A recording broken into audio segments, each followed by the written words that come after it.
मेवाड़ आदरणीय माननीय सिंह जी मालवीय जी हमारे बीच में पधार चुके हैं।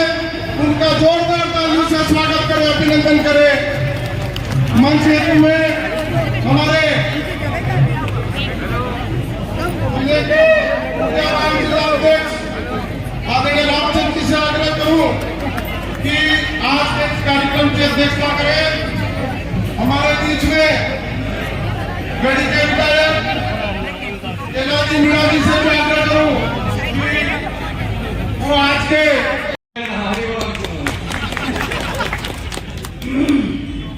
आदरणीय कटारा जी इस जिले के लोकप्रिय जिला अध्यक्ष लाभचंद जी, गढ़ी के विधायक कैलाश भाई, आज नसाड़ा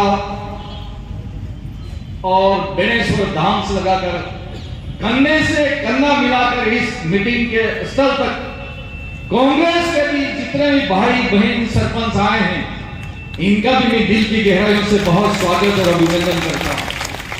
मीडिया के साथियों, दोस्तों, मित्रों, भाई और बहनों, 1977 में पढ़ने के लिए आया था बांसवाड़ा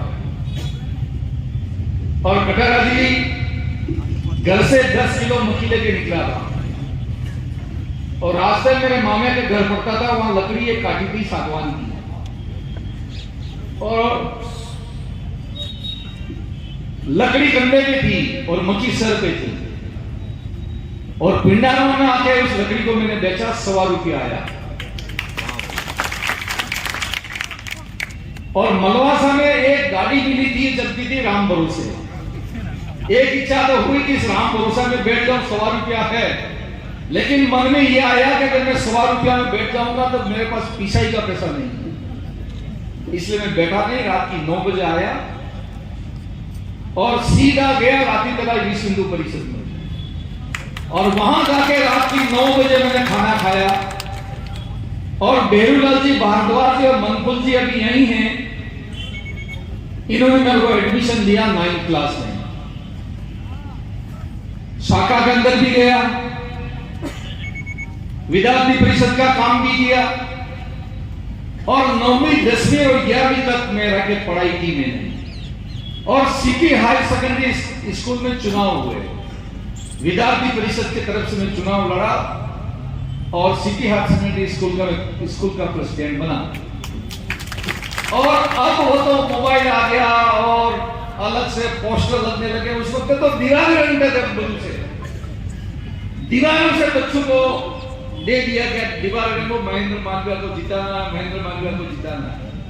और बेचारा गांव वाले शहर वाले भी ये नहीं कहते कि तुम हमारी दीवारें क्यों खराब करते हो। वहां से अपने जीवन को शुरू किया, कॉलेज में पढ़ाई की, 2nd ईयर के अंदर कॉलेज का वाइस प्रेसिडेंट बना, 3rd ईयर में जाकर भलाई का काम नहीं कर सकता। आज तो बाबूलाल जी कटारा साहब का मैं हाथ पकड़ सकता हूं, क्यों कि इन्होंने और मोदी साहब ने और अमित शाह साहब ने भारतीय जनता पार्टी शक्ति की ताकत होती है मेरे अंदर भर दी है। लेकिन एक पीढ़ी में जब आज भारतीय जनता पार्टी में नहीं हूं और फिर अगर मैं जाऊंगा बाबूलाल जी के पास, तो गाते नहीं है, ये गाते नहीं, तो मैं गाना थोड़ी हूं, गाना थोड़ी हूं। और इसमें मैंने तय किया कि इन बातों में कोई तंत्र नहीं है। और जिस तरह से मोदी साहब ने आज पूरी दुनिया को ललकार के रखा, हिंदुस्तान को नहीं पूरी दुनिया को ललकार के रखा है। नीयत साफ है और नीयत साफ के साथ में हिंदुस्तान को अगर सीधी नजर से देखते हो तो हिंदुस्तान आपके स्वागत और अभिनंदन करता है। लेकिन कोई अगर मुल्क इस हिंदुस्तान को टेढ़ी नजर से देखता हो तो उसका जवाब भी हिंदुस्तान देना चाहता है, दे सकता है।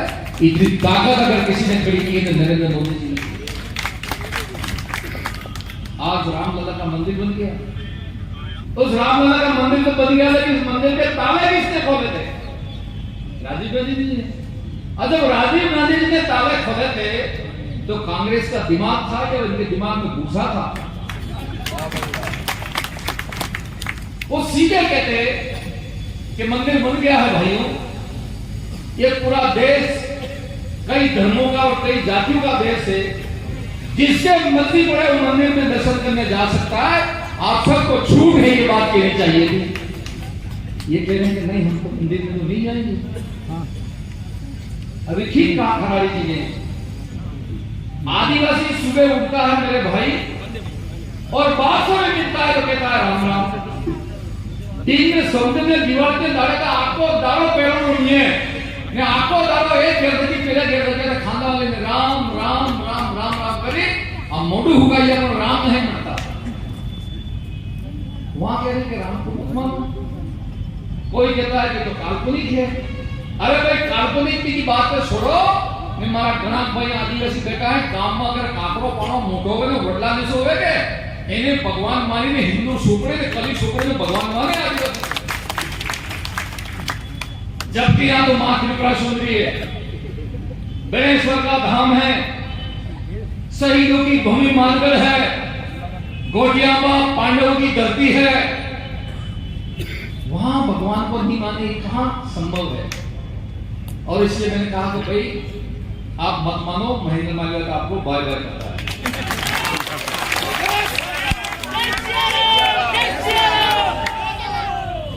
विधानसभा में कुछ बातें हल्की फुल्की आई थी, लेकिन उस वक्त तो महेंद्र मालवीय को भी खुमारी थी, चौथे बार मुख्यमंत्री बनेंगे ऐसा। अगर भगवान सद्बुद्धि दे देता खराबी जी, भगवान सद्बुद्धि दे देता तो मैं भी आपके साथ आज वर्तमान में सरकार में मंत्री होता। लेकिन वो काम मेरे से निवासों का चुक गया। अब जब वापस एक माहौल बना पार्टी में आने का, मेरे पास निमंत्रण आए, कहीं से बातें आई, जिला प्रमुख यहीं बैठी हुई है, मुख्यमंत्री जी का टेलीफोन आता है रात की 10 बजे मेरे पास। मैं तुम्हारे का काम हो, मेरे साथ घर पे ही हूं। मैंने कुछ कहा था, आपने मन बनाया। मेरे साथ मन तो बना तो है। ऐसा करो कल जयपुर आ जाओ, लेकिन पूरी तैयारी के साथ में आना। तुम्हें क्या तैयारी के साथ नोट की कोई कमी है, कपड़ों की जरूरत होगी। कपड़े लेके निकल गया। शाम को मुख्यमंत्री जी से बढ़िया बात हो गई और मुख्यमंत्री जी ने कहा कि कल दिल्ली जाना, आपको बुलाया गया दिल्ली। उन्होंने कहा कि मैं चाहूंगा आपको हवाई जहाज में ले जा सकता हूं, लेकिन अगर मैं आपको हवाई जहाज में ले गया तो पार्टी में आने से पहले ये पेपर वाले हैं वो सब रंग देंगे और आपकी सदस्यता रुक जाएगी। इसलिए आप अपने हिसाब से आओ। मैं तो कल हवाई जहाज से जा रहा हूं। 2 दिन तक राष्ट्रीय अधिवेशन था, 2 दिन तक, और इससे 2 दिन तक थोड़ी सी तकलीफ रही। लेकिन मैं इस मौके पर मुख्यमंत्री जी को धन्यवाद करता हूं कि ऐसा सरल मुख्यमंत्री मैंने आज तक अपने जीवन में नहीं देखा। जब मैंने टेलीफोन उनको लगाया, तुरंत मैंने अटेंड किया, तुरंत मैंने जवाब दिया। मेरे को एक मुख्यमंत्री के पास में इतना वक्त होता है। और शाम को कहा कि मालवीय जी राष्ट्रीय अधिवेशन में नेताओं से बात होगी, 10 बजे आपको गृह मंत्री जी को वहां जाना है। और जब गृह मंत्री जी को वहां गया तो मेरे से जाने से पहले वो दरवाजे में खड़े मिले थे और अंदर लेके गए 10:30 बजे से 11:30 बजे तक 1 घंटा। और बढ़िया बात ये हुई कि वहां पर राष्ट्र के हमारे राष्ट्रीय अध्यक्ष नड्डा साहब भी वहां उपस्थित थे। तो मैंने कहा महेंद्र मालवीय अपने तो बल्ले बल्ले हो गई। अगर मैं शाह साहब को मिल के आ जाता तो मेरे मन में टीस रह जाती कि अगर राष्ट्रीय अध्यक्ष जी अगर मिल जाते तो एक अच्छी बात रहती। लेकिन दोनों वहां मिल गए, मुख्यमंत्री जी वहां मिल गए और प्रदेश के अध्यक्ष सीपी साहब भी वहां मिल गए। मैंने कहा अपने तो गंगा जी ना है। और इतने देवी देवताओं को मैंने याद किया है, भगवान त्रिपुरा सुंदरी है, हनुमान है, बजरंगबली है, गणेश्वर धाम। और खाली हाथ नहीं लौटना चाहिए। अगर यहां से खाली हाथ लौट गया एक जिला प्रमुख रोटी भी देगा। याद आने हो नहीं देगा वो। तो भाई अच्छा हो गया, लौट के घर आया, मेरा वजन था वो 500 ग्राम हो गया। इतनी टेंशन थी, ये टेंशन खत्म हो गई। और मुख्यमंत्री जी ने मेरे को कहा कि महेंद्र भाई पार्टी ज्वाइन कर रहे हो, लेकिन आपको कांग्रेस पार्टी के एमएलए को आपको इस्तीफा देना पड़ेगा। माननीय मुख्यमंत्री जी आपके कहने से मैंने धड़क 42,000 के जीतने के बाद मैंने अपने एमएलए इस्तीफा दे दिया और कहा कि कल से काम करो पार्टी में, ये भारतीय जनता पार्टी है। मैंने कहा साहब मैं काम करूंगा, जो मेरा जीवन शेष में रहा है, जो शेष समय है, वो शेष समय में भारतीय जनता पार्टी के नीतियों के साथ में और आपका जो विजन है इस देश के लिए, इस विजन के साथ में लेकर काम करूंगा। और उसी के साथ आज भारतीय जनता पार्टी में सम्मिलित होकर आज गणेश्वर से लगाकर यहाँ तक जो आदरणीय कनकमल जी और खराड़ी जी और कैलाश भाई और लाभचंद जी और धन सिंह जी और फकरू भाई, भवानी भाई, सुशील जी, सबको मैं कह रहा हूं, जो जनता ने पलक पावड़े दिखाए, इसका मैं किन शब्दों में वर्णन करूं? ये इतना बड़ा कर्जा मेरे इस सर के ऊपर है, मैं जब तक जीऊंगा तक इस कर्जे को उतार नहीं पाऊंगा। अरे भाई मेरा कल तो कांग्रेस का था, आज भारतीय जनता पार्टी में आ गया और भारतीय जनता पार्टी में आने पर कांग्रेस के लोग टूट गया है, भाजपा के भी लोग टूट गया है और इस पूरे बांसवाड़ा को, शहर को पूरा भगवामय कर दिया, भगवान राममय कर दिया। बहुत आनंद है, बहुत खुशी है। मैं इस अवसर के ऊपर कुछ साथियों के मन में संशय हो सकता है, इसके ऊपर एक बात कहना चाहता हूं कि मैं उम्र में बड़ा हूं, खूब पदों पर लेके काम किया है और जिस पद के ऊपर भी रहा हूं वहां पर मैंने रिकॉर्ड तोड़ काम किया, जैसे लेकिन जब मैं आज भारतीय जनता पार्टी में आया हूं तो मैं सबसे जूनियर आदमी हूं, जूनियर। कोई ऐसा काम नहीं करता जिसकी वजह से पार्टी को, कार्यकर्ताओं को ठोस और आप मेरा पूरा उपयोग करो, कोई भी काम हो पूरा मेरा उपयोग करो। मैं आपको काम करने के लिए, आपकी मदद करने के लिए, सहयोग करने के लिए, संघर्ष करने के लिए आपके साथ खड़ा मिलूंगा। ये बात मैं सबसे पहले कह सकता हूं। आगे पद बहुत हैं, 11 तो प्रधान है, भूमि विकास बैंक है, सेंट्रल कोऑपरेटिव बैंक है, क्रय विक्रय है, नगर पालिकाएं हैं, बहुत पद हैं। हम सब मिलकर एक दूसरे से कंधा मिलाकर इन पदों के ऊपर अपने ही भाइयों को, बहनों को दिखाएंगे। और 25 साल से जिला प्रमुख कांग्रेस का और मेरे परिवार में, ऐसा मैं मानता हूं कि पता नहीं ये मेरे कोई पुण्य का काम है या किसी का प्रताप ऐसा है कि ये अवसर ऐसा मिला। हमने कोशिश की है, चाहे मैंने की हो, चाहे रेशम मालवा ने की हो, 1 रुपया भी, 1 पैसा भी अगर इन 25 साल में कोई साबित कर दे तो अपने जीवन में राजनीति छोड़। कभी हमने ऐसा कोई सोचा नहीं।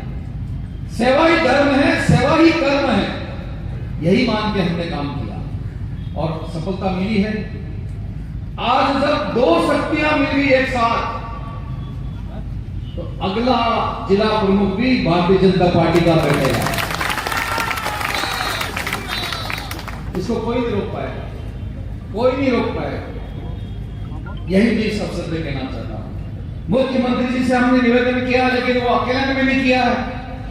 और जब भारतीय जनता पार्टी का मैं मेंबर बन गया हूं तो जिला अध्यक्ष जी, धन सिंह जी, कनकमल जी, हम सब जाके मुख्यमंत्री जी को निमंत्रण देने वाले हैं। आप बहुत जल्दी वार्डर में वसुंधरा जी के टाइम के ऊपर दानपुर की लिफ्ट, अंबापुरा की लिफ्ट 125 करोड़ की बन के तैयार होगी, कटारा साहब और खराड़ी साहब। उस लिफ्ट को बटन दबाकर पानी किसानों को देना है। माननीय मुख्यमंत्री जी को और प्रदेश अध्यक्ष जी को बहुत जल्दी आना। और सिंचाई विभाग का मैं मंत्री रहते हुए 550 करोड़, 5.5 अरब माही का पैसा दिया घरों का, और उसका काम स्टार्ट करना है। उस काम के लिए भी मुख्यमंत्री जी से हम निवेदन करेंगे, इन दोनों कामों को मुख्यमंत्री जी से कराएंगे। जिले का ऐतिहासिक सम्मेलन आप जहां पार्टी तय करेगी वहां करेंगे, और जो शेष हमारे जिला प्रमुख जी, प्रधान जी, सरपंच और पार्टी के पदाधिकारी कांग्रेस पार्टी के रह गए हैं, उस दिन मुख्यमंत्री जी के सामने लाके सबका एक साथ घोषणा कराएंगे और बांसवाड़ा को बाजूमान करेंगे। कोई औपचारिक बात के लिए मैं भाजपा में नहीं आया। मैं यहां पे आया हूं तो मेरा धर्म है, मेरा कर्म है, मेरा वचन है कि पूरा काम करके इस बांसवाड़ा जिला के अंदर हम झंडे को फहराएंगे। और जिस भावना के साथ में अमित शाह और नड्डा साहब ने, मुख्यमंत्री जी ने मुझे यहाँ पे भेजा है, मैं खरा उतरने की सब साथी को साथ लेके पूरा कोशिश करूंगा, ये बात कहना चाहता हूं। मैं मेरे से पहले कनकमल जी कटारा की एडी मंत्री थे और शानदार काम किया। उसके बाद मैं टीएडी मंत्री रहा हूं, पंचायत मंत्री रहा हूं, टेक्निकल एजुकेशन मंत्री रहा हूं, सिंचाई मंत्री रहा हूं। जितना मैंने तो हो सकता था इतना मैंने काम किया। लेकिन इस वक्त खराड़ी साहब, मैं नई योजना और नई प्लानिंग देना चाहता हूं और इसमें यह देना चाहता हूं, ये टीएसपी एरिया हमारा डिक्लेयर है। और जब टीएसपी एरिया डिक्लेयर है तो जो पैसा आपको राजस्थान में मिलता है उस पैसे से पूरे इलाका का भला, पूरे इलाका का विकास संभव नहीं है। हम क्यों नहीं टीएसपी इलाका, चाहे कुशलगढ़ का क्षेत्र हो, दानपुर का क्षेत्र हो, प्रतापगढ़ का क्षेत्र हो, दरियाबाद का क्षेत्र हो, लसाड़िया का क्षेत्र हो, गोकुंदा का हो, गांगरतलाई का हो, कुशलगढ़ का हो, डूंगरपुर पूरा जिला हो, उन क्षेत्र के लिए मात्र पानी की कोई योजना बनाए, एक मास्टर प्लान बनाकर भारत सरकार में भेजें, जिसमें 1000 करोड़ 2000 करोड़ आ जाए। जितना पानी गिरता है ये पानी हर जगह पे रोक कर कुओं के अंदर रिचार्ज हो जाए, लिफ्ट लग जाए, किसान अपने पैरों पे खड़ा हो जाए। अभी शायद कनकमल जी कह रहे थे या खराड़ी साहब कह रहे थे कि हमारे लोग पलायन करते जा रहे हैं। और पलायन करने का कारण ही यही है कि इनके पास ठीक ढंग से रोजगार नहीं मिल पाता, ऐसे जाता है। हालांकि हमारा काम है, हम सब मिलकर करेंगे और निश्चित रूप से सफलता मिलेगी। मैं कनकमल जी को भी धन्यवाद देता हूँ कि रेलवे के लिए आपने काम किया, काम शुरू हुआ है। कनकमल जी पूरा पैसा मिले। एक बार मुझे कोई बात किसी ने कही थी कि दो बड़े नेता थे, बिगा भाई और जोशी जी। ऊपर वालों ने पूछा कि भाई आप दोनों को क्या आवश्यकता है, मांग करो। तो बिगा भाई ने कहा मुझे रेल चाहिए और जोशी जी ने कहा मुझे रेला चाहिए। तो जोशी जी को तो माही का रेल मिल गया और बिगा भाई को रेल मिल गई। अब बिगा भाई इस दुनिया में नहीं है, अब जाके डूंगरपुर में रेल आई है। तो कम से कम कटारा जी अपना यहाँ पे रेल हो जाए और यहाँ पे यहाँ की जनता इस रेल के अंदर बैठ सके। मैं हंसी मजाक के साथ में एक सच्चाई वो कहना चाहता हूँ। यहाँ पर विनोद टाकीज है। विनोद टाकीज के अंदर हमारे आदिवासी भाई गांव के फिल्म देखने के लिए गए और आदिवासी भाई के पास में पैसा नहीं होता तो सबसे आगे बैठा। और 16 की फिल्म थी। 16 की फिल्म में धर्मेंद्र और क्या कहता है अमिताभ बच्चन और रेल से लटक के आते हैं। तो जब 16 फिल्म का धर्मेंद्र और अमिताभ बच्चन लटक के आए, रेल के अंदर बैठे, तो आगे आदिवासी बैठे थे, वो पूरा टाकीज खड़ी करके बाहर भाग गए। ये रेल कहां से हमारे ऊपर चढ़ जाएगी। तो अभी भी हमारा आदिवासी भाई रेल का सपना देख रहा है और ऐसा करता है कि रेल हमारे ऊपर चढ़ जाएगी। अब कम से कम उस रेल के ऊपर तो हमारे भाई चढ़े, ऐसा हम सब मिलकर प्रयास करेंगे। खूब समय हो गया है, मैं ज्यादा कोई बात नहीं कहूंगा। आगे लोकसभा के चुनाव है, हम सबकी जिम्मेदारी बनती है कि बूथ को हम मजबूत करें, पेश पन्ना उसको हम मजबूत करें। और सबसे बड़ा अगर चुनाव जीतना है तो मैं मंत्र है वो कहना चाहता हूं कि कनकमल जी का खुद का गांव भाजपा है, लेकिन वहां वोटिंग अगर 60% हुई तो भाजपा का क्या मतलब है। जहां जहां पर हमारी पार्टी का गांव पंचायत है, वहां पर भगवान राम के नाम पर 100% हम वोटिंग करके बताएं ताकि पार्टी ज्यादा वोटों से जीत सके। यही बात इस अवसर के ऊपर कह सकता हूं। खाने की व्यवस्था है, खाना पड़ेगा लेके जाएं, तकलीफ हो रही हो तो माफ चाहता हूं। यही बात करता हुआ एक बार फिर आप सबके प्रति आभार। जय श्री राम, जय श्री राम। नरेंद्र भाई मोदी, जिंदाबाद, जिंदाबाद, जिंदाबाद। बहुत बहुत धन्यवाद।